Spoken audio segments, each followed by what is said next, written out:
Welcome to another episode of BAMA Week, and we are just coming off of one of the biggest games of the year for Alabama, a 41-34 win over the Georgia Bulldogs. Now, obviously I have my brother here, Darnell, with me.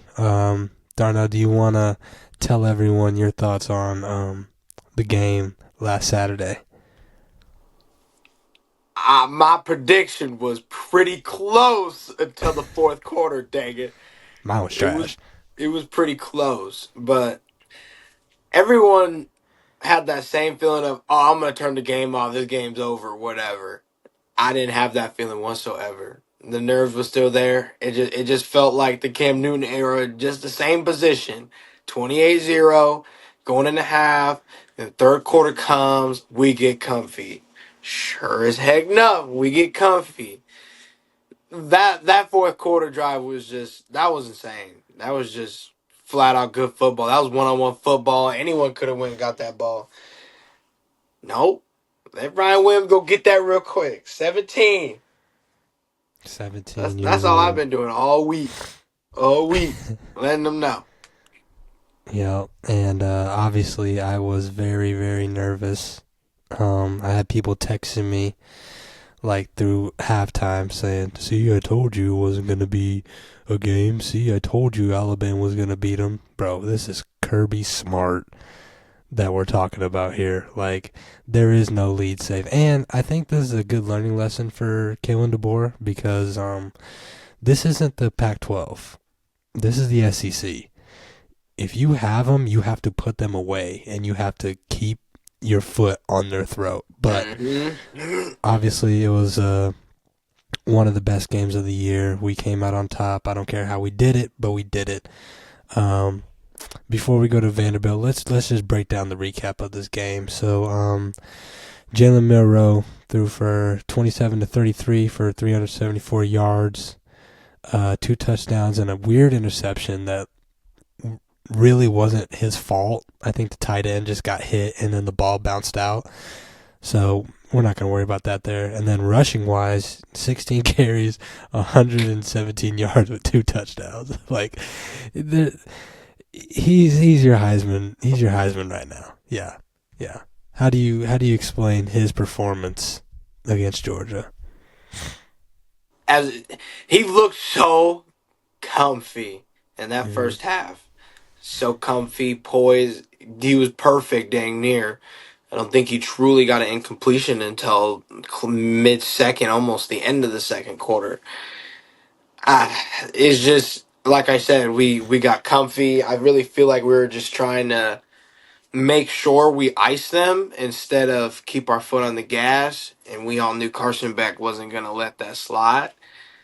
But he definitely. We all know how Jalen Murrow is when it comes to game time, prime time. So I was excited. I didn't think it was gonna come that fast, but I love how the cards laid out at the end. Yeah, me too. And obviously, we're talking about Carson Beck. I mean, his numbers weren't very good the first half, but if you look at the box score, he threw for 439 yards and 3 touchdowns. So, like, he sliced us in that second half. Threw 3 interceptions, but um, like I said during the prediction, if Alabama's offensive spurts, them explosions happen, it can get out of hand, and it did. I mean, the first half, 30-7. Jalen Milroe did whatever he wanted. The defense was dominant, to say the least. And that second half, Kirby Smart just said, okay, well, we're just going to be on the field longer to get that defense tired. And, I mean, it worked. I mean, we were gassed in that second half, mainly the fourth quarter, but I mean, Ryan Williams with that 75-yard touchdown and that spin movement, like that was that was crazy. That was crazy. I But lost my uh, voice. oh yeah, I couldn't scream because everybody was asleep, but I went outside after the game and called y'all screaming because that was amazing. And let's get this off the record, okay? This is off script, off the Georgia Alabama thing, okay? So a lot of people that watch know who we are, right? Right. It's just fair. So they know how long we've been Bama fans. Mm-hmm. How long have we been Bama fans, Darnell? Since I could comprehend football. I was born in 1997. I've been a Bama fan since 1997. I Okay. gotta, I gotta just start showing this to people. That's all I Yes. do. Like what are we talking about? I don't care that I'm from Nebraska and not a Nebraska fan. Y'all suck. Okay? I've been a fan since John Parker Wilson, since Terrence Cody, since Glenn Coffey, Minka Fitzpatrick, Devontae Smith, Bryce Young, Will Anderson, Terrence Cody, Mark Ingram, Eddie Lacy, Derrick Henry. Do I have to go? Do I have to keep on going? Because, look, it's okay. I'm not a bandwagon. My brother's not a bandwagon. My family has been Bama fans all our lives. So for those of you that don't know who we are, now you know. Fucking bitch ass in the comments, bro. John Frederick, you prick. Thanks for watching, though, bro. I appreciate it. Listen, bro. Sometimes you just gotta pop out and show niggas, okay? But That's it. Hello. that's what this is free game. You will get addressed if you comment some bullshit. You will get addressed on here. Let I'm them not know. playing with. I'm not playing with y'all. Let a naysayer know. Let them But know. now we're off to Vanderbilt. Um, what's your prediction on that game? Obviously, this is SEC team, okay, but I think we're gonna get it done handily. I think it's gonna be like a 21-24 point win. What do you think? I don't think it'll be bad. I think it'll be a nice little. I hope we don't get comfortable just because we went and beat Georgia. It doesn't mean nothing. I mean, they had a really, really close game against Missouri, barely losing to them in double overtime. If you would have made the field goal, they're going in triple overtime. So be. The only catch is they definitely shouldn't let their halfback run for 200 yards. That's Right. probably their halfback was balling on them. Yeah. But they run a lot of trick plays, and if we can pick up on it, then yeah, it'll be a nice little ease. But at the same time, we'll see if we've kept our composure and lock in instead of we just beat dang near the top team in college football, and we're gonna get a big head, and then we're gonna have a struggle bus that's gonna be like USF all over again. Yeah, and we don't want that. Alabama's the favorite, 23.5 points. So kind of my prediction. Same thing. Just especially in this 12-team playoff, you have to beat the teams that you're supposed to beat in a good margin, because now we're getting to that point in the season where Ole Miss goes down to Kentucky. Tennessee's knocking at the door. They're going to be a tough team for us to beat this year. Yeah, Georgia lost, but they dropped from first to second to fifth. So they're not going to go anywhere. We might have to see them again. And, we just have to beat the teams that we're supposed to beat. That's all that matters. And I think that Coach DeBoer knows that. He's 30-3 in a Power 5. That's his record as a coach, 30-3. He's beat Sark twice, or he's beat Sark, he's beat Dan Lanning twice, and now he's beat Kirby Smart. So those are the three powerhouse coaches in college football right now.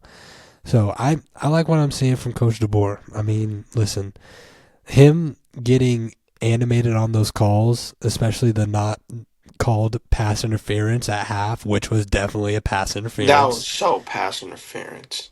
Right, but we got the job done. But just seeing him have energy and seeing him, get hyped up and still stay cool, calm, and collected. I like our shots with Coach DeBoer. I like our shots, but I do have a little theory for you that you may not like. Magmo Kiper brought his quarterback list out. Did you see that? Mm-mm. So, would you care to guess who is the number one projected quarterback in his rating, in his list? It's probably Dylan Gabriel out of Oregon. I can give you the list right now. Give it to me. From 1 through 5, it is 5, Jalen Milroe. That's absurd. Hell, that's absurd. 4, Cam Ward. 3, Quinn Ewers. 2, Carson Beck. You want to know who the number one is? I swear. Don't say Arch Manning. No. Who? Shador Sanders.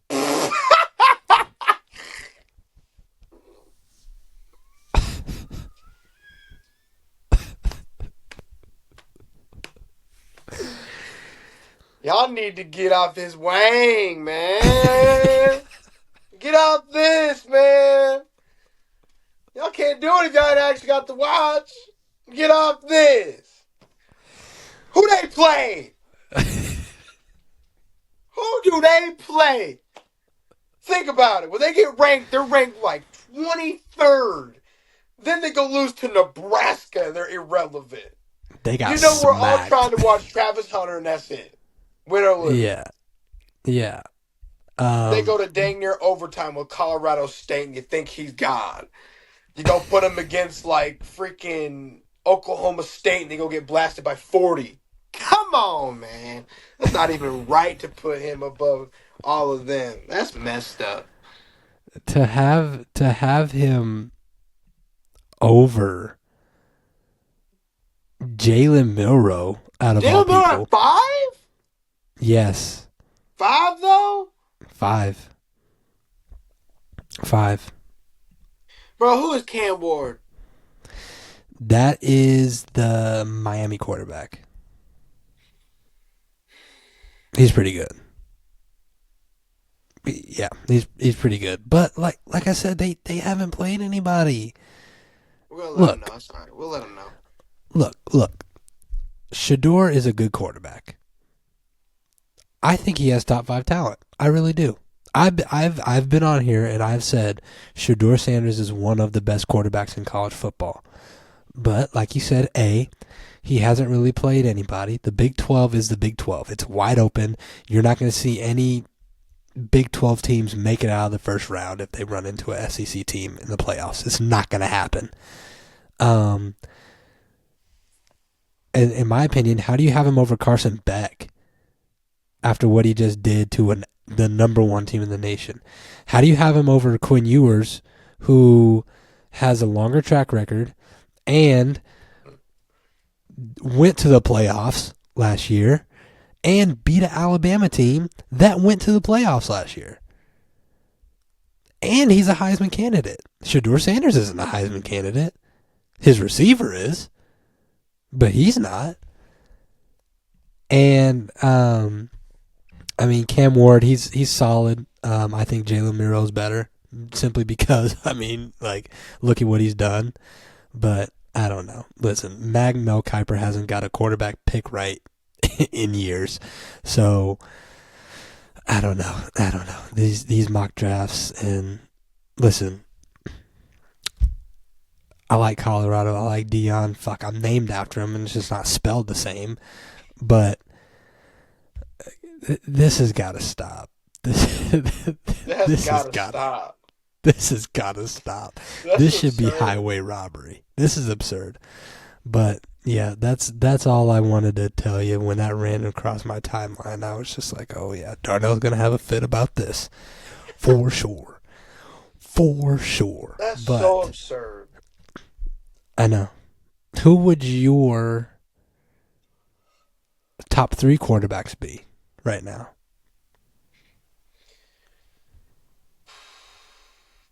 3-1. Yeah. Hmm. Honestly, it's a toss up between Dylan Gabriel or um him or Quinn Ewers. To be honest, I'd probably put Quinn Ewers at three.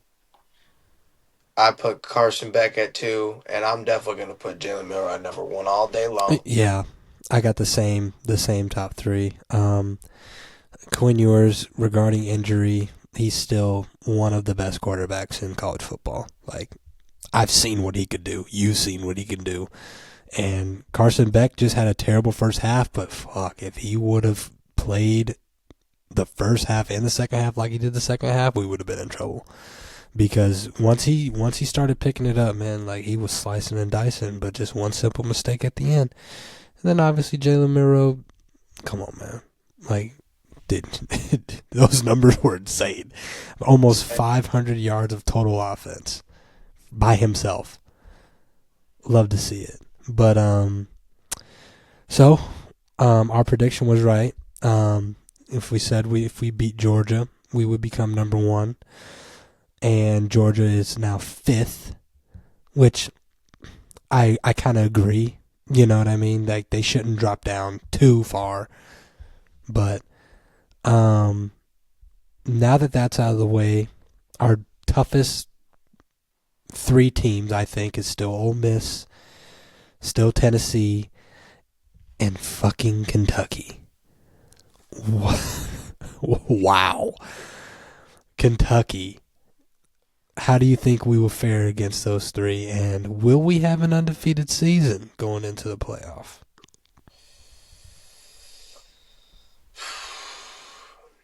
The undefeated is gonna be tough. I'll tell you that it's gonna be tough, especially because those three games are gonna be tough. But the game I'm gonna watch for is Georgia Texas, because then if we do go undefeated in the season per se, then we got to see one of them regardless. And Right. then just imagine we make the playoff, we probably might see one of them, maybe Georgia again. Imagine three times, possible three times of playing Georgia to go get a ring, I don't want to. I don't want to think about or that. possibly playing Texas twice, Yeah, unless Ohio State, God, unless Ohio State starts running it up. they're Unless good. we got to play Ohio State, then sorry about it. That Smith kid is so fucking good, dog. I He is told y'all, so Jeremiah good. Smith is insane. Watch out. He is crazy. He is insane. But like you said, I think Ohio State's got the Big Ten in the wrap. Like, I don't think anybody in the Big Ten is gonna see them. So they have a guaranteed spot. I really want that bye in the playoff. I think regardless we'll get into the playoff even if we don't go undefeated. I think if we make it to the SEC championship and lose, at worst we'll be fifth. Because they'll give the top four seeds to the conference winners, which is fine. But I'm real interested to see how that plays out simply because of how good the teams are that actually win the conference championship, if they're better than the second place in the SEC. But we'll get there when we get there. Either way, we're set pretty nice because if we do get fifth, we got home field. So I'm not too worried about that at all. But I really want that bye. I think, that we will see. God, I think we'll see Georgia three times over. No, I think we'll see. I think we'll only see Georgia twice. I think we'll only see Georgia twice because, fuck, I don't know, dog. I think we'll have to see him three times. I'm lying. We're gonna have to see him three times because I don't want to play him again, and I know Kirby. He's gonna have it way more locked down than what has happened and that juju of not beating Bama at all, barely. Like, was he 1 for 6 or something like that? Some stat like that. Like, he's only won once, so I don't know. The SEC is fun though. The SEC is lit. The SEC is dominant. Look at the rankings. Look at the games. Look at the players. It is what it is. So I think there's a good chance that the champion will be a SEC team, and we'll be back on top. But your sleeper went down, Ole Miss. Let's talk about that. Where do you think? Um, God, what was I gonna say? Do you think that we have a better chance now of beating Ole Miss based off of what you've seen compared to like in the past of what you've seen before? Like, how bad do you think we'll beat Ole Miss? Because I know you think we're going to beat Ole Miss. I do too. But are you more confident now? No, I still think it'll still be a dogfight. The Yeah. key thing in that a lot of teams are going to start striking us on it is they are a very, very, very. They're well known for the fast pace offense. They're going to be right here, just like this, the whole time. Let's go, let's go. 2 seconds off the ball, out of there. We're going to get tired. We're going to get gassed, and then next thing you know, we're going to have to rely on our offense to go and win the game, and they're definitely going to pick up on that. There a lot of experience on there this year. There's a lot of seniors on that team this year. So I really think that they're going to try and give us a run for our money, but we'll get them in the end. Yeah, I True. agree.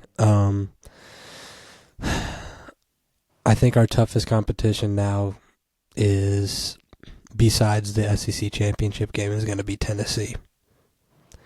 Tennessee scares the living hell out of me. They, ever since last year, just like Ole Miss, they're very, very fast paced, and I think they're the leading scorers. Like, they scored the most points in college and in NFL. Like, they get that score up and running. So just like Ole Miss, I think we have to think the same thing about Tennessee. What do you think about Tennessee?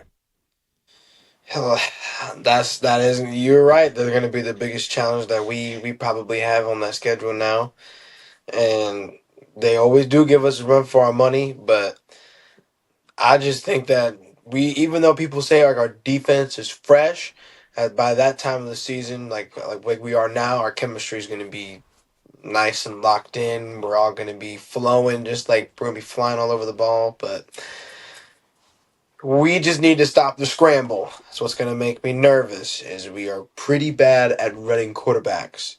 If we can just have a QB spy in there, if Dante Lawson does his job, we'll get him. Yeah, I agree.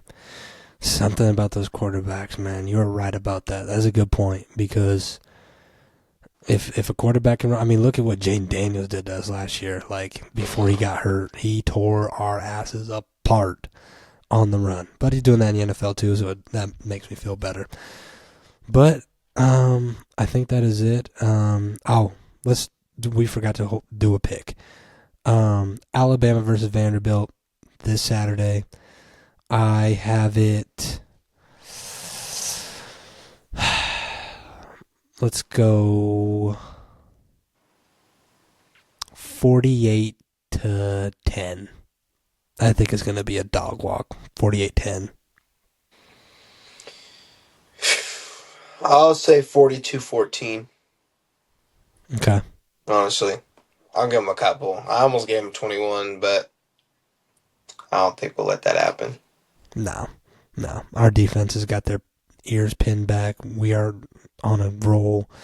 So we just got to keep it rolling. But that is going to be it for this episode of Bama Week. Make sure you guys hit the like button, hit the subscribe button, and we're gonna get Dad on here. He couldn't do it today because he had, something else going on, but we'll get him on here. But Darnell, any last words for everybody out there?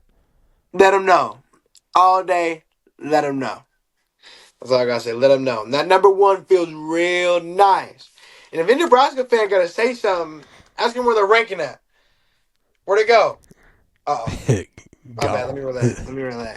0-0 in the first half against Purdue. But listen, I mean, maybe one day I'll bring a Nebraska fan on here just to debate. But that's another episode for another day. But thank you guys for subscribing. Thank you guys for watching. Thank you guys for liking. This free game, Bama week, and we're out.